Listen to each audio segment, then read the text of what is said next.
Damos comienzo a la clase 4 de Fundamentos de Química. El primer concepto que veremos es el de pH, que es el potencial de hidrógeno. Este pH es una manera de informar si una solución es ácida, neutra o básica.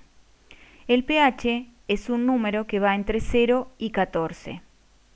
En la gráfica lo que pueden ver es que si el pH es 7, significa que la solución es neutra, mientras que si el pH está por debajo de 7, la solución es ácida. Desde 0 a 7 es ácida, y a medida que nos acercamos a 0, aumenta la acidez. En cambio, si nos vamos hacia el otro extremo, desde 7 a 14, lo que sucede es que aumenta la alcalinidad y, por lo tanto, disminuye la acidez. Y de 7 a 14 se dice que la solución es alcalina. Acá hay algunos ejemplos que van indicando distintas soluciones que van siendo más ácidas o más alcalinas de acuerdo a su pH. Ejemplos tenemos cerca de 0, entre 0 y 1, al ácido muriático, que es el ácido clorhídrico, muy utilizado para las cañerías.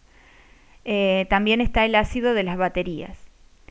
Un pH de 2 aproximadamente tiene el jugo de limón. Entre 2 y 3, la Coca-Cola. Un pH de 3 tiene el vinagre. Un pH de 4 tienen los vinos y las cervezas. Un pH de 5 tienen los plátanos y tomate. Entre 5 y 6 está el café negro. 6 es la orina humana. Entre 6 y 7 es la leche y el agua de lluvia. 7, que es neutro, es el agua destilada. 8 es el agua de mar. Un pH de 9 tiene el bicarbonato de sodio. Un pH de 10 tiene la pasta dental y la leche de magnesia. Un pH de 12 tiene el amoníaco y de 13 la lejía o lavandina. A medida que nos acercamos a pH 14, la solución se va volviendo más alcalina, y a medida que nos acercamos a pH 0, la solución se hace ácida. Para definir la acidez o la alcalinidad de una solución se utiliza el concepto de pH o de pOH. pH se calcula como el logaritmo negativo de la concentración de protones expresados en mol por litro, o sea, molaridad. Si se fijan en la ecuación, entonces para calcular el pH, lo que van a hacer es escribir menos el logaritmo de la concentración de protones. Mientras que el pOH es el logaritmo negativo de la concentración de iones oxidrilo expresados también en mol por litro o molaridad. La fórmula matemática es pOH igual a menos el logaritmo de la concentración de oxidrilos. Por lo tanto, repasando, los ácidos tienen un pH inferior a 7 y son más fuertes cuanto menor sea el pH, mientras que las bases presentan un pH superior a 7 y resultan más fuertes cuando el pH se aproxima a 14. Las sustancias neutras van a ser aquellas que tengan un pH igual a 7. Otro tema es el de las reacciones químicas. Las reacciones químicas pueden clasificarse en dos grandes grupos: las reacciones en las cuales no existe transferencia de electrones y las reacciones en las que sí hay transferencia de electrones de un átomo a otro. Estas reacciones, las citadas en el punto 2, son las reacciones de óxido y reducción. Las ecuaciones químicas son la forma en que se escriben las reacciones abreviadamente. La información que brinda la ecuación química es cuáles son los reactivos y los productos, cuántos de cada uno tenemos y los símbolos de los mismos. También el estado físico de las sustancias reaccionantes y de las sustancias que se forman, es decir, si precipitan, si se desprenden gases, etc. Las clases de ecuaciones químicas tenemos las de combinación, es decir, aquellas en las cuales se forma una molécula, por ejemplo, el hidrógeno con el oxígeno que dan lugar al agua. Otra clase es la de descomposición.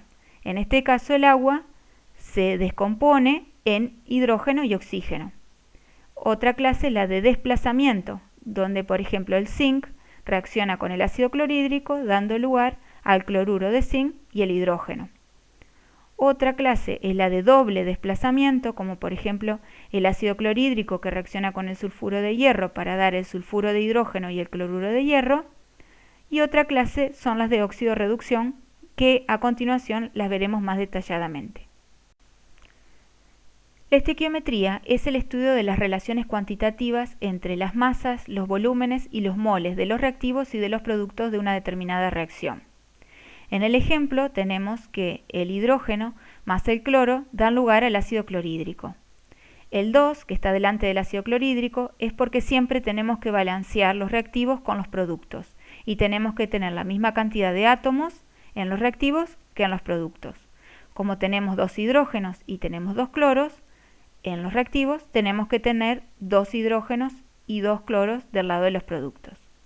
Por lo tanto, de esta reacción lo que deducimos es que una molécula de hidrógeno más una molécula de cloro dan origen a 2 moléculas de ácido clorhídrico. También lo que nos dice esta reacción es que un mol de hidrógeno más un mol de cloro dan 2 moles de ácido clorhídrico. Y también esta reacción nos informa que 22,4 litros de hidrógeno más 22,4 litros de cloro dan 44,8 litros de ácido clorhídrico en condiciones normales de presión y temperatura. Bueno, una reducción, como dijimos que una de las reacciones químicas podía ser de óxido-reducción, ¿qué significa reducción?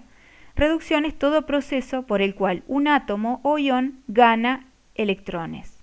En el ejemplo tenemos el oxígeno, el átomo de oxígeno, como estaría en la tabla periódica, que tiene un estado de oxidación 0, más 2 electrones, da origen al anión óxido, que tiene una carga 2-. A través de esta reacción química, el oxígeno gana electrones, entonces decimos que se reduce. La oxidación es todo proceso por el cual un átomo o un ion cede electrones. En el ejemplo tenemos el magnesio, como está en la tabla periódica, por lo tanto tiene esta oxidación 0, que da lugar al magnesio 2+, que es el catión, más 2 electrones. En este caso el magnesio se oxida porque cede 2 electrones. El otro ejemplo es el hierro, que pasa de su estado de valencia 2+ a 3+, y por lo tanto debo sumar un electrón en el lado de los productos. En este proceso el hierro cedió un electrón y por lo tanto también se oxidó. La gráfica de abajo es útil para que ustedes comprendan que la oxidación va a ser aquella en el cual aumenta el estado de oxidación y hay pérdida de electrones, mientras que la reducción hay ganancia de electrones, pero hay disminución del estado de oxidación. Hasta acá hablamos del número de oxidación, pero ¿qué es este número de oxidación? Es un número que expresa la carga, positiva o negativa, asignada a cada átomo en un determinado compuesto, ya sea en un ion o en una molécula. Existen reglas para poder determinar cuál es el número de oxidación de ese átomo y son las siguientes. Si el átomo se encuentra como elemento libre, es decir, tal cual como está en la tabla periódica, el número de oxidación es 0. Por ejemplo, los átomos de hidrógeno, de bromo, de sodio, de berilio, de potasio, de oxígeno, de fósforo, escritos de la manera que están en los ejemplos. Para los iones monoatómicos, el número de oxidación es igual a la carga del ion. Entonces, el litio, por ejemplo, tiene oxidación +1. El ion bario tiene +2. El ion oxígeno tiene -2, etc. Todos los metales alcalinos tienen número de oxidación +1 y los metales alcalino-térreos tienen estado de oxidación +2. El aluminio tiene estado de oxidación +3 en todos sus compuestos. El número de oxidación del oxígeno en la mayoría de los compuestos es -2, por ejemplo en el óxido de magnesio o en el agua. Pero hay una excepción que son los peróxidos, es decir, cuando el oxígeno está como oxígeno 2- 2 abajo como subíndice. En este caso, el número de oxidación es -1 y un ejemplo es el peróxido de hidrógeno o agua oxigenada, que se escribe hidrógeno 2, oxígeno 2. En el caso del hidrógeno, el estado de oxidación es +1, excepto que esté formando un enlace con un metal, que serían los hidruros. Es decir, por ejemplo, el hidruro de litio, el hidruro de sodio, el hidruro de calcio, en donde el estado de oxidación va a ser -1. El flúor tiene número de oxidación -1 en todos los compuestos, mientras que los otros halógenos, es decir, yodo, cloro, bromo, tienen número de oxidación negativos cuando están funcionando como iones halogenuros en el compuesto, y cuando están combinados con el oxígeno van a tener número de oxidación positivo. Por lo tanto, en una molécula neutra, la suma de los números de oxidación de todos los átomos debe ser 0. Ejemplo es el agua. El agua, como la ven ahí, es una molécula neutra, no tiene carga, no es un ion. Por lo tanto, el número de oxidación de la suma del hidrógeno y del oxígeno tiene que dar 0. El hidrógeno está actuando con un número de oxidación +1 y el oxígeno -2. Entonces lo que hacemos es sumar +1 del hidrógeno por 2, porque tengo 2 átomos, más -2 del oxígeno. Eso nos va a dar igual a 0. En el caso de que sea un ion poliatómico, la suma de los números de oxidación de todos los elementos debe ser igual a la carga neta del ion. En el ejemplo está el amoníaco, nitrógeno, hidrógeno 4 con una carga positiva. Por lo tanto, en este caso que es un ion, el número de oxidación del nitrógeno y del hidrógeno va a tener que ser igual a +1. El nitrógeno está con número de oxidación -3 y el hidrógeno +1. Entonces lo que hacemos es sumar -3 del nitrógeno más 4 por +1, que es lo del hidrógeno, y ahí tengo 4 átomos, igual a +1. Y realmente ese es el resultado porque -3 más 4 es igual a +1. Esta fórmula les va a servir para el caso aquel en el cual no sepan cuál es el estado de oxidación de un determinado átomo, ya que tiene varias opciones. Yo les recomiendo que busquen una tabla periódica en la cual diga cuál es el estado de oxidación de los átomos. Hay tablas muy completas en las cuales se informa con un numerito pequeño en la parte superior del cuadrado del correspondiente al átomo qué estado de oxidación presentan. Hay algunos átomos que tienen varios números de oxidación y utilizando las reglas que vimos anteriormente pueden ir despejando cuál es el valor de ese átomo en un determinado compuesto. Las reacciones óxido-reducción involucran dos procesos, es decir, los que estuvimos viendo anteriormente, la oxidación y la reducción. No ocurren individualmente, siempre van acopladas, una oxidación con una reducción. El número de electrones que un átomo o ion cede es igual al número de electrones que otro átomo o ion recibe. En el ejemplo tenemos que el magnesio, el átomo de magnesio tal cual como está en la tabla periódica con estado de oxidación 0, pasa a magnesio +2. Por lo tanto necesita sumar 2 electrones. Ahí en ese caso se está produciendo una oxidación porque hay pérdida de electrones y porque el número de oxidación aumenta desde 0 a +2. A esa semirreacción de oxidación va acoplada la semirreacción de reducción en donde el oxígeno, que está tal cual como está en la tabla periódica, con número de oxidación 0, le suma 2 electrones y da oxígeno 2-, o sea, el anión. En este caso se está produciendo la reducción porque hay ganancia de electrones y el número de oxidación disminuye desde 0 a -2. Por lo tanto, resumiendo, en la oxidación se pierden electrones y en la reducción se gana electrones. Bueno, vamos a ver ahora el concepto de agente oxidante y reductor. Un agente oxidante es toda aquella especie química que gana electrones y disminuye su número de oxidación. O sea que el agente oxidante va a ser aquel que está involucrado en la reacción de reducción. Por ejemplo, el cloro. El cloro, tal cual como está en la tabla periódica, con número de oxidación 0, va a ganar 2 electrones para dar lugar a 2 moléculas de cloruro. Esto es una reacción de reducción, pero sin embargo el cloro es un agente oxidante, porque él se está reduciendo, pero va a ocasionar que el otro elemento que esté reaccionando con él se oxide. Un agente reductor es toda aquella especie química que cede electrones y aumenta su número de oxidación. Es decir, toda especie que esté involucrada en una reacción de oxidación. Fíjense que el calcio, con número de oxidación 0, porque está tal cual en la tabla periódica, va a pasar a calcio 2+, y va a perder 2 electrones. Va a pasar de un estado 0 a 2+, o sea que está oxidándose, pero es un agente reductor, porque va a ocasionar que el otro elemento que esté reaccionando con él se reduzca. Bueno, otro ejemplo es el cobre 2+, que pasa a cobre 0.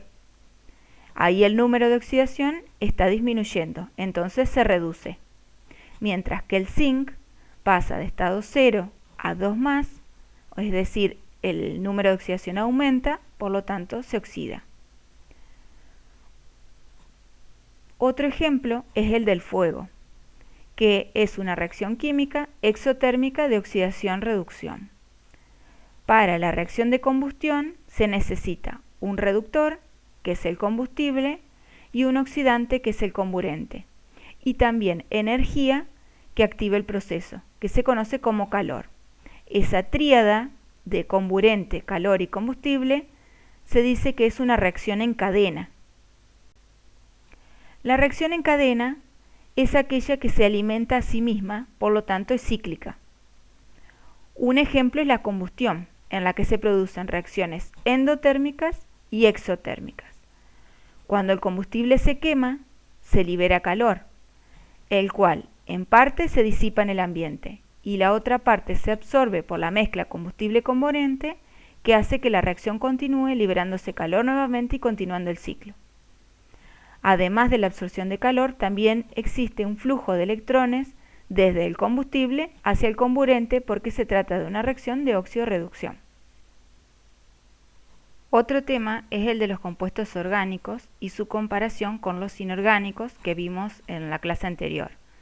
Los compuestos orgánicos tienen átomos de carbono e hidrógeno, en algunos casos combinados con oxígeno, nitrógeno y o azufre.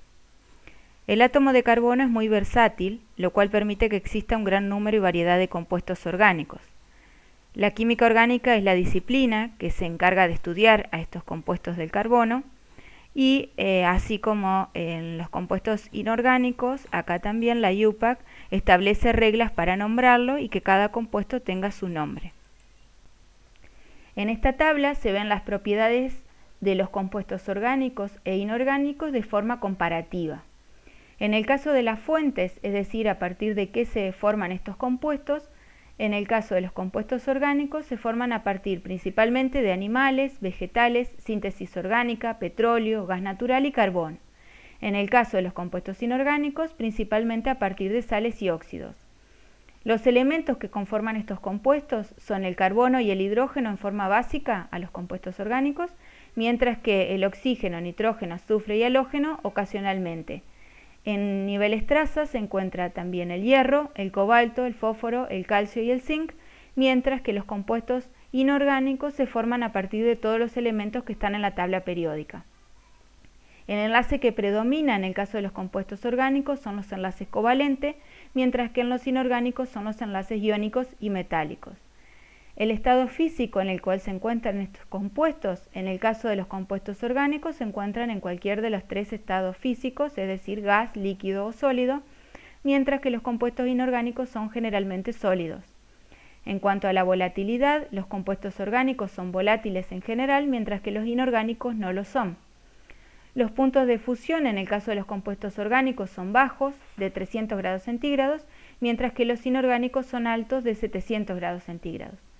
La solubilidad en agua: no son solubles en general los compuestos orgánicos y son solubles los compuestos inorgánicos. En cuanto a la solubilidad en solventes orgánicos, son solubles los compuestos orgánicos en general y no solubles los compuestos inorgánicos. El punto de ebullición son bajos para los compuestos orgánicos y son altos para los compuestos inorgánicos. En cuanto a la estabilidad frente al calor, los compuestos orgánicos son muy poco estables, y los compuestos inorgánicos son muy estables. La conductividad en solución, los compuestos orgánicos no son conductores, mientras que los compuestos inorgánicos sí lo son, ya que son electrolitos.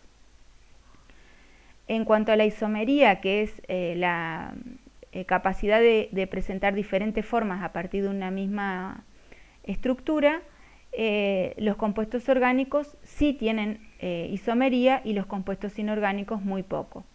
Ejemplos conocidos de los compuestos orgánicos hay más de 10 millones, mientras que los compuestos inorgánicos alrededor de 500.000. El átomo de carbono es un elemento que tiene 6 neutrones en el núcleo y 6 electrones girando a su alrededor, 2 en la capa interna y 4 en la capa externa. Tiene múltiples posibilidades de unirse a otros átomos con uniones covalentes. El carbono es apto para formar diversos compuestos y como los enlaces covalentes son muy fuertes, los compuestos de carbono son muy estables.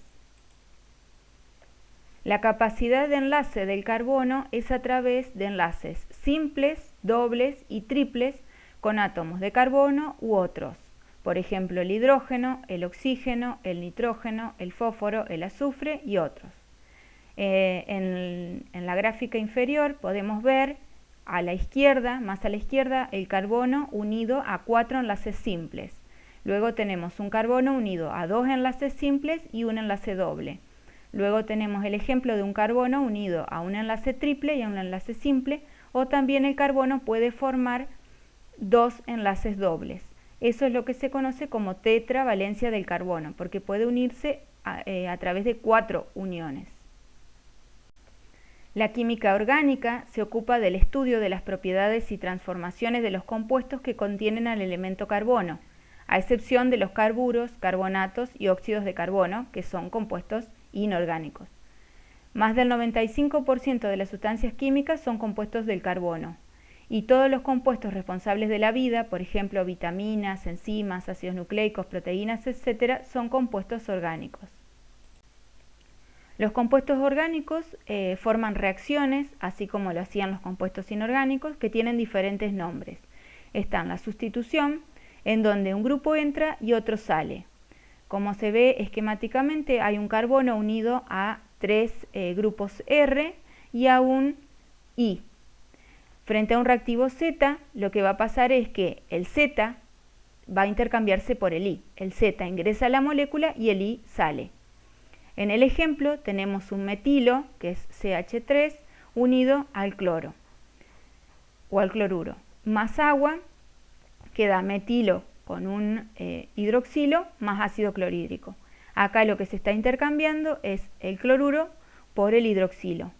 El hidroxilo entra a la molécula y el cloruro sale. Otra reacción es la de adición, generalmente a un doble o un triple enlace. Como se ve esquemáticamente, tenemos un doble enlace entre dos carbonos y un reactivo AB que se va a unir a esa molécula, rompiendo ese doble enlace y uniéndose a cada uno de los carbonos que forman esa molécula. En el ejemplo tenemos CH2 y CH2 unido por un doble enlace más una molécula de cloro. Ese AB, como está esquematizado, puede ser distintos átomos o un mismo átomo, como este caso que es el cloro. Entonces lo que va a pasar es que ese CH2 se va a unir a un cloruro y el otro CH2 se va a unir a otro cloruro. Para que quede claro, la adición, entonces se rompe ese doble enlace y se unen ahí los átomos que están reaccionando. Por otro lado tenemos la eliminación, que sería lo opuesto a la adición. Acá lo que pasa es que se eliminan grupos de átomos y se forma un doble enlace. En el ejemplo esquemático tenemos un doble enlace entre el carbono que tienen unidos dos átomos I y Z. Lo que va a pasar es que se va a formar un doble enlace y ese I y Z se van a eliminar de la molécula. En el ejemplo tenemos CH3, CH2 hidroxilo y lo que pasa es que se elimina una molécula de agua y se forma un doble enlace entre CH2 y CH2. Otro tipo de reacción son las transposición, que son intercambio de grupos. Lo único que sucede en la molécula es una reorganización interna. Fíjense que esquemáticamente tenemos dos átomos de carbono unidos por un simple enlace que tienen uniones con un grupo R y con un grupo X.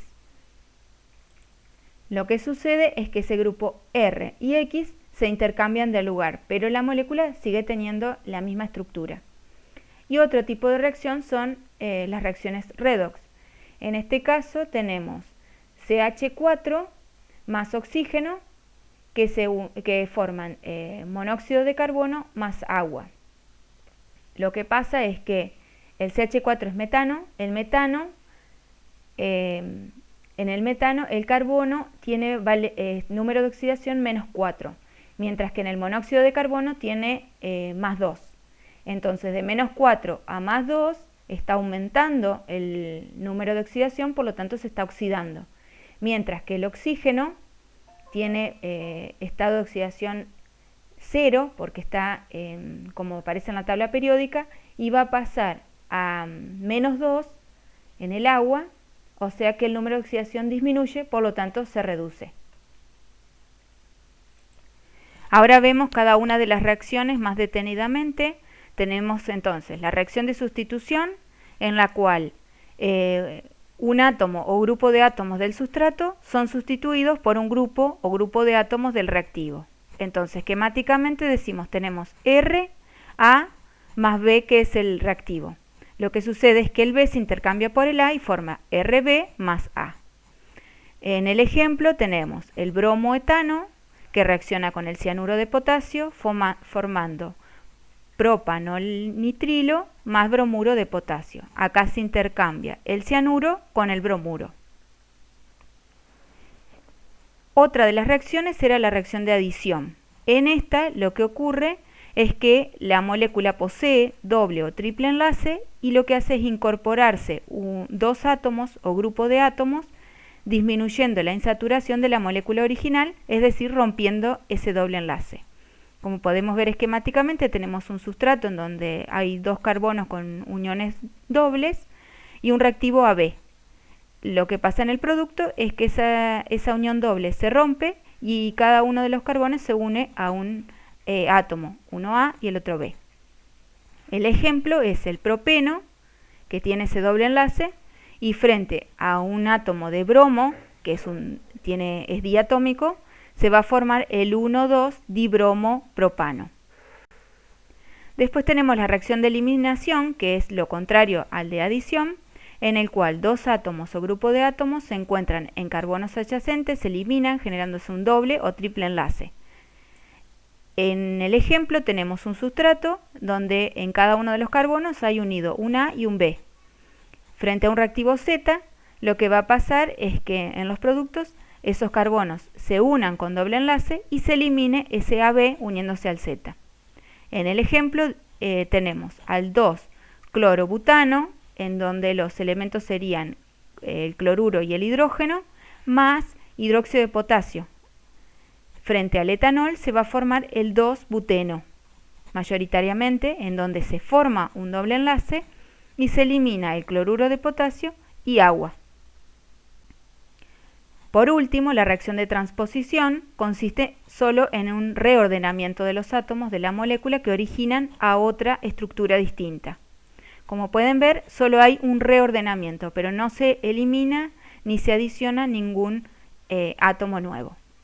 Muchas gracias.